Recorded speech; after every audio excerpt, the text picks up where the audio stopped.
আমরা আর্টিস্টরা কোন সময় আসবো আর কখন আমরা শ্যুট করব, ওই জিনিসটাকে রেসপেক্ট করা উচিত।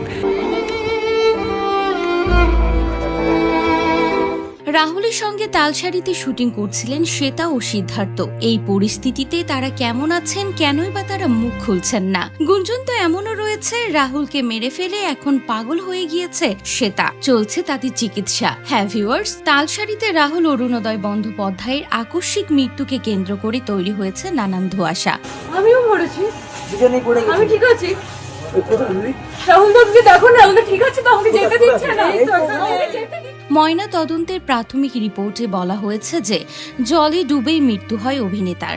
প্রত্যক্ষদর্শীদের দাবি, সে সময় শুটিংয়ে উপস্থিত ছিলেন ধারাবাহিকের নায়িকা শ্বেতা মিশ্র এবং আর এক অভিনেতা সিদ্ধার্থ সেন। তারা এখন কেমন আছেন? দুর্ঘটনার দিনই শ্বেতার একটি ভিডিও ছড়িয়ে পড়েছিল রাতের দিকে, যেখানে বোঝা যাচ্ছিল রাহুলের মৃত্যুর ঘটনায় কতটা প্রভাব পড়েছে নায়িকার মানসিক স্বাস্থ্যের উপর। রীতিমতো পাগল প্রায় নায়িকা। তারপর থেকে অনেকবার যোগাযোগের চেষ্টা করা হলেও শ্বেতা বা সিদ্ধার্থকে ফোনে পাওয়া যায়নি। তবে ঘনিষ্ঠদের থেকে জানা গিয়েছে দুজনেই খুব ভেঙে পড়েছেন। শ্বেতা এখন কারো সঙ্গে কথা বলার অবস্থায় নেই। বাড়ি ফিরে সঙ্গে সঙ্গে চিকিৎসকের কাছে নিয়ে যাওয়া হয়েছিল তাকে, ওষুধ চলছে। অন্যদিকে সিদ্ধার্থও মানসিকভাবে ভেঙে পড়েছেন। আমরা আর্টিস্টরা কোন সময় আসবো আর কখন আমরা শ্যুট করব, ওই জিনিসটাকে রেসপেক্ট করা উচিত। একইভাবে অভিনেতার পরিবারের সবাই খুবই চিন্তিত হয়ে পড়েন। কলকাতার বাইরে থাকেন সিদ্ধার্থের বাবা। এই ঘটনার পরে তড়িঘড়ি কলকাতায় ফেরেন। অভিনেতাও নাকি চিকিৎসকের পরামর্শ নিয়েছেন, কিন্তু এখনো চোখের সামনে ঘটে যাওয়া সে ঘটনা মেনে নিতে পারেনি দুজনের কেউ। ঘুমোতে গেলেও নাকি মাঝে মাঝে চমকে উঠছেন তিনি, এমনটাই দাবি ঘনিষ্ঠ সূত্রের। 29 এপ্রিল তালসারিতে রাহুলের সঙ্গে শুটিং করছিলেন তারা দুজনেই। চিত্রনাট্য অনুযায়ী ওই দৃশ্য থেকে সিদ্ধার্থের চরিত্রে যোগ দেওয়ার কথা ছিল, কিন্তু সবটা যে এইভাবে ওলটপালট হয়ে যাবে কেউ দুঃস্বপ্নেও ভাবেননি। তালসারিতে রাহুলের সঙ্গে কিভাবে ঘটে গেল এমন মর্মান্তিক ঘটনা, সেই উত্তর খুঁজছে গোটা টলিউড।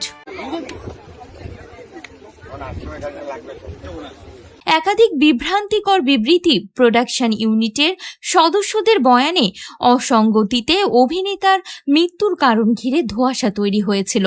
অতঃপর প্রযোজনা সংস্থার বিরুদ্ধে উত্তরোত্তর ক্ষোভও বাড়তে থাকে জনমানসে।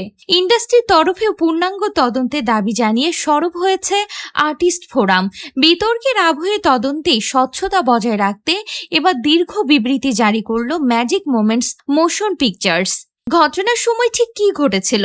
বিবৃতিতে সে কথা তুলে ধরার পাশাপাশি নিরপেক্ষ তদন্তের পথে হাঁটার কথা জানালেন প্রযোজনা সংস্থা।